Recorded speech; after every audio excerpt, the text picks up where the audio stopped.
Hello friends, ಎಲ್ಲರಿಗೂ ನನ್ನ cooking ಬ್ಲಾಗ್ಗೆ ಸ್ವಾಗತ. ಇವತ್ತು ನಾನು ಇನ್ನೊಂದು ವಿಶೇಷ ಅಡುಗೆ ಜೊತೆ ಬಂದಿದ್ದೀನಿ. ಅದೇ ಮೀನು ಫ್ರೈ. ಫಿಶ್ ಫ್ರೈ ಅಂದರೆ ಯಾರಿಗಿಷ್ಟ ಇಲ್ಲ ಹೇಳಿ? ಸಣ್ಣ ಮಕ್ಕಳಿಂದ ದೊಡ್ಡವರೆಗೂ ಬಾಯಿ ಚಪ್ಪರಿಸ್ಕೊಂಡು ತಿಂತೀವಿ. ಈ ರೀತಿಯ ರುಚಿಕರವಾದ ಫಿಶ್ ಫ್ರೈನ ಈಸಿಯಾಗಿ ಹೇಗೆ ಮಾಡೋದು ಅಂತ ಇವತ್ತು ನೋಡೋಣ. ಹಾಗಾದರೆ ಇನ್ಯಾಕೆ ತಡ, ಬನ್ನಿ ವಿಡಿಯೋ ಸ್ಟಾರ್ಟ್ ಮಾಡೋಣ. ಮೊದಲಿಗೆ ನಾನಿಲ್ಲಿ ಪಾಂಫ್ರೆಟ್ ಮೀನನ್ನ ತಗೊಂಡಿದ್ದೀನಿ. ಇದು ವೈಟ್ ಪಾಂಫ್ರೆಟ್ ಮೀನು. ನಾನು ಅಂಗಡಿಲೇ ಎಲ್ಲದನ್ನೂ ಕ್ಲೀನ್ ಮಾಡಿಸ್ಕೊಂಡು ತೊಗೊಂಬಂದಿದ್ದೀನಿ. ಇದನ್ನು ಫಿಶ್ ಫ್ರೈಗೆ ಅಂತಲೇ ಮೇಲ್ಗಡೆ ಕಟ್ ಹೊಡಿಸಿ ತೊಗೊಂಬಂದಿದ್ದೀನಿ. ನೋಡಿ, ಈ ರೀತಿಯ ಕಟ್ಗಳನ್ನ ಹೊಡಿಸಿದ್ರೆ ಮಸಾಲೆ ಚೆನ್ನಾಗಿ ಅದರೊಳಗೆ ಸೇರ್ಕೊಳ್ಳುತ್ತೆ. ಉಪ್ಪು, ಹುಳಿ, ಖಾರ ಎಲ್ಲ ಚೆನ್ನಾಗಿ ಹಿಡಿಯುತ್ತೆ. ಇಲ್ಲಿ ನಾನು ಸುಮಾರು 2 kg ಆಗೋಷ್ಟು ಮೀನನ್ನ ತೊಗೊಂಡಿಟ್ಕೊಂಡಿದ್ದೀನಿ. ಮೊದಲಿಗೆ ಇಲ್ಲಿ ಮಸಾಲೆನ ಮಾಡ್ಕೊಳ್ಳೋಣ. ಇದಕ್ಕೆ ನಾನು ಏನೇನು ತೊಗೊಂಡಿದ್ದೀನಿ ಅಂದರೆ, 1 ಗೆಡ್ಡೆಯಷ್ಟು ಈರುಳ್ಳಿ, 2-3 ಗೆಡ್ಡೆಯಷ್ಟು ಬೆಳ್ಳುಳ್ಳಿ, ಸ್ವಲ್ಪ ಶುಂಠಿ, 1/4 ಸ್ಪೂನಷ್ಟು ಮೆಂತ್ಯ, 1-1.5 ಸ್ಪೂನಷ್ಟು ಜೀರಿಗೆ, ಹಾಗೆ ಒಂದು 15-20 ಒಣಮೆಣಸಿನ್ಕಾಯಿಗಳನ್ನ ತೊಗೊಂಡಿದ್ದೀನಿ. ಜೊತೆಗೆ ಒಂದು 3-4 ಸ್ಪೂನಷ್ಟು ಕೊತ್ತಂಬರಿ ಕಾಳನ್ನ ತೊಗೊಂಡಿದ್ದೀನಿ. ಹಾಗೆ ಒಂದು ದೊಡ್ಡ ನಿಂಬೆಹಣ್ಣು ಗಾತ್ರದಷ್ಟು ಹುಣಸೆ ಹಣ್ಣನ್ನು ತೊಗೊಂಡಿದ್ದೀನಿ. ಈಗ ಇದಿಷ್ಟನ್ನು ಒಂದು ಜಾರಿಗೆ ನಾನು ಹಾಕ್ಕೊತಾ ಇದ್ದೀನಿ. ನೀವು ಬೇಕಾದರೆ ಮೆಣಸಿನ್ಕಾಯಿನ ಬಿಸಿ ನೀರಲ್ಲಿ ನೆನೆಸಿ ಕೂಡ ಹಾಕ್ಕೊಬೋದು. ನಾನಿಲ್ಲಿ ಹಾಗೆ ಹಾಕ್ಕೊತಾ ಇದ್ದೀನಿ. ಇಲ್ಲಿ ಎಲ್ಲ ಪದಾರ್ಥಗಳನ್ನು ಜಾರಿಗೆ ಸೇರಿಸ್ಕೊತಾ ಇದ್ದೀನಿ. ಆದರೆ ಕೊತ್ತಂಬರಿ ಕಾಳನ್ನ ಮಾತ್ರ ಸ್ವಲ್ಪ ಹುರ್ಕೊಬೇಕು. ಸೊ ಹುರಿದು ಆದಮೇಲೆ ಇದನ್ನು ರುಬ್ಬೋಕ್ಕೆ ಹಾಕ್ಕೊಬೇಕು. ಈಗ ಕೊತ್ತಂಬರಿ ಕಾಳನ್ನ ಹುರ್ಕೊತಾ ಇದ್ದೀನಿ. ತುಂಬ ಕಪ್ಪಾಗೋಷ್ಟು ಹುರಿಯೋದು ಬೇಡ, ಲೈಟಾಗಿ ಬಿಸಿ ಆಗೋಷ್ಟು ಹುರಿದ್ರೆ ಸಾಕು. ಈಗ ಕೊತ್ತಂಬರಿ ಕಾಳನ್ನ ಕೂಡ ನಾನು ಜಾರಿಗೆ ಹಾಕ್ಕೊಂಡಿದ್ದೀನಿ. ಈಗ ರುಬ್ಕೊಳ್ಳೋಣ. ನೋಡಿ, ಇದು ರುಬ್ಬಾಗಿದೆ. ನೈಸ್ ಪೇಸ್ಟ್ ಮಾಡ್ಕೊಬೇಕು. ಈಗ ಈ ಮಸಾಲೆನ ನಾನು ಒಂದು ಪ್ಲೇಟಿಗೆ ಟ್ರಾನ್ಸ್ಫರ್ ಮಾಡ್ಕೊತಾ ಇದ್ದೀನಿ. ಸೊ ಇದಕ್ಕೆ ನಾನು ಉಪ್ಪು, ಹುಳಿ ಹಾಗೆ ಕಾರ್ನ್ಫ್ಲೋರ್ನ ಹಾಕ್ಕೊತಾ ಇದ್ದೀನಿ. ಇಲ್ಲಿ ಕಾರ್ನ್ಫ್ಲೋರ್ ಯಾಕೆ ಹಾಕ್ಕೊತಾ ಇದ್ದೀನಿ ಅಂದರೆ ಬೈಂಡಿಂಗ್ ಚೆನ್ನಾಗಿ ಬರಲಿ ಅಂತ. ಇನ್ನು ಉಪ್ಪು ಮಸಾಲೆ ಜೊತೆನೇ ಹಾಕೋದ್ರಿಂದ ಚೆನ್ನಾಗಿ ಹಿಡಿಯುತ್ತೆ. ನಾನಿಲ್ಲಿ ಮೊದಲೇ ಫಿಶ್ಶಿಗೆ ಯಾವುದೇ ಥರದ ಉಪ್ಪು ಹುಳಿನ ಹಾಕ್ಕೊಂಡಿಲ್ಲ. ಸೊ ಅದಕ್ಕೆ ನಾನು ಈ ಖಾರಕ್ಕೆ ಮಿಕ್ಸ್ ಮಾಡ್ಕೊತಾ ಇದ್ದೀನಿ. ಸೊ ಉಪ್ಪು, ಹುಳಿ ಹಾಗೆ ಹುಳಿ ನಾವು ಫಸ್ಟೇ ಹಾಕಿರ್ತೀವಿ, ಬಟ್ ಸಾಕಾಗಿಲ್ಲ ಅಂದರೆ ನೀವು ಇನ್ನೊಂದು ಸರಿ ಕೂಡ ಹಾಕ್ಕೊಬಹುದು. ಹುಣಸೆ ಹಣ್ಣಿನ ನೀರು ಮಾಡಿ ಹಾಕ್ಕೊಬೋದು. ಇಲ್ಲ ಅಂದರೆ ನಮ್ಮ ಕಡೆ ಅಡುಳಿ ಅಂತ ಸಿಗುತ್ತೆ, ನಾವು ಮೀನು ಸಾರಿಗೆ ಅದನ್ನೇ ಯೂಸ್ ಮಾಡೋದು. ಸೊ ನಾವು ಅದನ್ನೇ ಯೂಸ್ ಮಾಡಿದ್ದೀವಿ. ನೀವು ನಾರ್ಮಲ್ ಹುಣಸೆ ಹಣ್ಣಿನ ರಸ ಕೂಡ ಹಾಕ್ಕೊಬೋದು. ಹಾಗೆ ಕಾರ್ನ್ಫ್ಲೋರ್ ಒಂದು 2-3 ಸ್ಪೂನಷ್ಟು ಕಾರ್ನ್ಫ್ಲೋರ್ನ ಕೂಡ ಹಾಕ್ಕೊಂಡು ಇಲ್ಲಿ ಚೆನ್ನಾಗಿ ಕಲಿಸ್ಕೊತಾ ಇದ್ದೀನಿ. ನಿಮಗೆ ನನ್ನ ಚಾನಲಲ್ಲಿ ಬರ್ತಿರೋ ಅಡುಗೆಗಳು ಇಷ್ಟ ಆಗಿದ್ದರೆ ದಯವಿಟ್ಟು ಲೈಕ್ ಮಾಡಿ, ಹಾಗೆ ಚಾನಲ್ನ ಸಬ್ಸ್ಕ್ರೈಬ್ ಕೂಡ ಮಾಡೋದನ್ನ ಮರಿಬೇಡಿ. ಈಗ ಮಸಾಲೆ ರೆಡಿಯಾಗಿದೆ. ಈಗ ಇದನ್ನು ಫಿಶ್ಶಿಗೆ ಹಚ್ಚೋಣ. ನೋಡಿ, ಈ ರೀತಿಯಾಗಿ ಆ ಕಟ್ಟುಗಳಿಗೆಲ್ಲ ಮಸಾಲೆನ ತುಂಬಬೇಕು ನೀಟಾಗಿ. ಯಾಕೆ ಅಂದರೆ ಆ ಕಟ್ಟಲ್ಲಿ ಮಸಾಲೆ ತುಂಬೋದ್ರಿಂದ ಫಿಶ್ಶಿಗೆ ಮಸಾಲೆ ತುಂಬ ಚೆನ್ನಾಗಿ ಹಿಡಿಯುತ್ತೆ. ನಿಮ್ಮ ಕಮ್ಮಿ ಟೈಮ್ ಇದ್ದರೂ ಈಗ ಒಂದು 1/2 hour ಬಿಟ್ಟರೂ ಸಾಕು, ಮಸಾಲೆ ತುಂಬ ಚೆನ್ನಾಗಿ ಹಿಡಿಯುತ್ತೆ.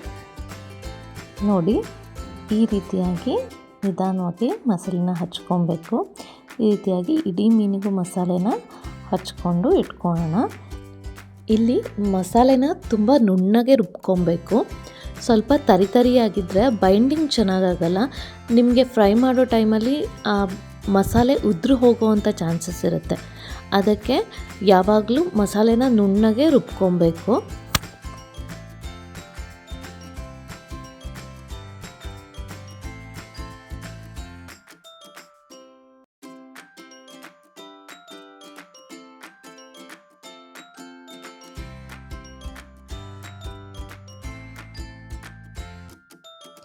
ಈಗ ಎಲ್ಲ ಮೀನುಗಳಿಗೂ ಮಸಾಲೆನ ಹಚ್ಚಿ ಇಟ್ಟಾಗಿದೆ. ಈ ಮಸಾಲೆ ಚೆನ್ನಾಗಿ ಮೀನಿಗೆ ಹಿಡಿಬೇಕು. ಅಟ್ಲೀಸ್ಟ್ ಒಂದು 2 hours ಬಿಡಬೇಕು. ಇದನ್ನು ನೀವು ಇಮಿಡಿಯೇಟ್ ಮಾಡ್ತೀನಿ ಅಂದರೆ ಅಷ್ಟು ಚೆನ್ನಾಗಿ ಹಿಡ್ದಿರೋಲ್ಲ ಮಸಾಲೆ ಎಲ್ಲ ಮೀನಿಗೆ. ಈಗ 2 hours ಆಗಿದೆ. ಈಗ ಫಿಶ್ ಫ್ರೈನ ಮಾಡ್ಕೊಳ್ಳೋಣ ಬನ್ನಿ.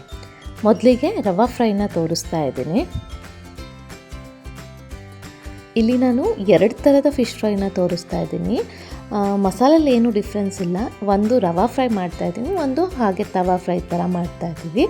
ಈಗ ನಾನು ಹಾಕಿರೋದು ಬಂದುಬಿಟ್ಟು ರವಾ ಫ್ರೈ. ಏನು ಅಂದರೆ ಚಿರೋಟಿ ರವೆನ ಈ ಫಿಶ್ ಫ್ರೈ ಮೇಲೆ ಉದುರಿಸ್ಕೊತಾ ಇದ್ದೀನಿ, ಫಿಶ್ ಮಸಾಲೆ ಮೇಲೆ ಉದುರಿಸ್ಕೊತಾ ಇದ್ದೀನಿ.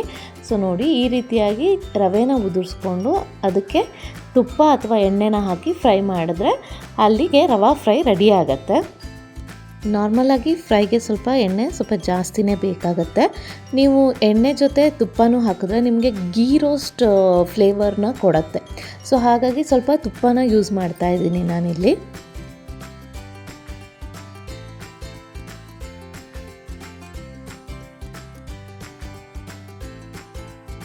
ನೋಡಿ, ಈಗ ನಾನು ಇದಕ್ಕೆ ಎಣ್ಣೆನ ಹಾಕ್ಕೊತಾ ಇದ್ದೀನಿ. ನಾನು ಹೇಳಿದಾಗೆ ಎಣ್ಣೆನ ಸ್ವಲ್ಪ ಜಾಸ್ತಿನೇ ಹಾಕ್ಕೊಬೇಕು ಫ್ರೈಗೆ. ನಾನಿಲ್ಲಿ ಎಣ್ಣೆ ಜೊತೆ ತುಪ್ಪ ಕೂಡ ಹಾಕ್ಕೊಳ್ತಾ ಇದ್ದೀನಿ.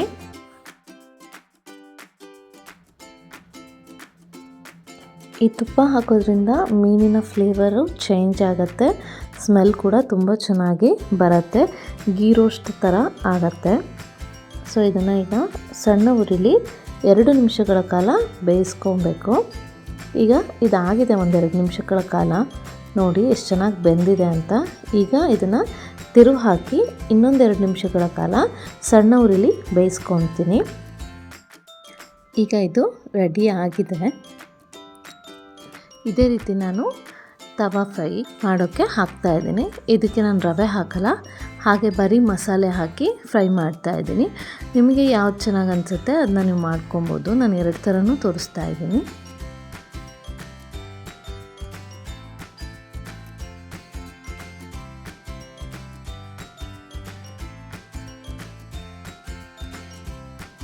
ಈಗ ಈ ತವಾ ಫ್ರೈ ಕೂಡ ನಾನು ಎಣ್ಣೆನ ಹಾಕ್ಕೊತಾ ಇದ್ದೀನಿ.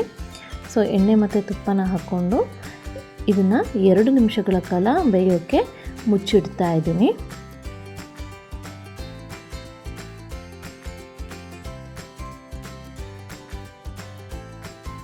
ಇದನ್ನು ಕೂಡ 2 ಸೈಡ್ಗಳು ಚೆನ್ನಾಗಿ ಬೇಯಿಸ್ಕೊಬೇಕು. ಸೊ ಇದು 2 ಸೈಡು ಚೆನ್ನಾಗಿ ಬೆಂದ ಮೇಲೆ ನಮಗೆ ಫಿಶ್ ಫ್ರೈ ರೆಡಿ ಆಗುತ್ತೆ.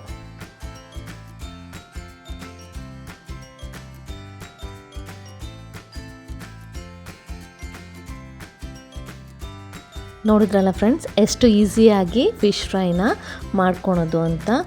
ಈಸಿ ಜೊತೆ ರುಚಿಕರವಾಗಿ ಕೂಡ ಇರುವಂಥ ಫಿಶ್ ಫ್ರೈ ನಿಮ್ಮ ಮುಂದೆ ರೆಡಿಯಾಗಿದೆ. ಇದನ್ನು ನೀವು ಒಮ್ಮೆ ಮನೇಲಿ ಟ್ರೈ ಮಾಡಿ ನೋಡಿ ಹೇಗಾಯಿತು ಅಂತ ಕಮೆಂಟ್ ಮಾಡಿ. ಹೀಗೆ ನಮ್ಮ ಚಾನಲ್ನ ಸಪೋರ್ಟ್ ಮಾಡ್ತಾಯಿರಿ. ಇನ್ನೊಂದು ಹೊಸ ವಿಡಿಯೋ ಜೊತೆ ಬರ್ತೀನಿ. ಅಲ್ಲಿವರೆಗೂ ನಮಸ್ಕಾರ.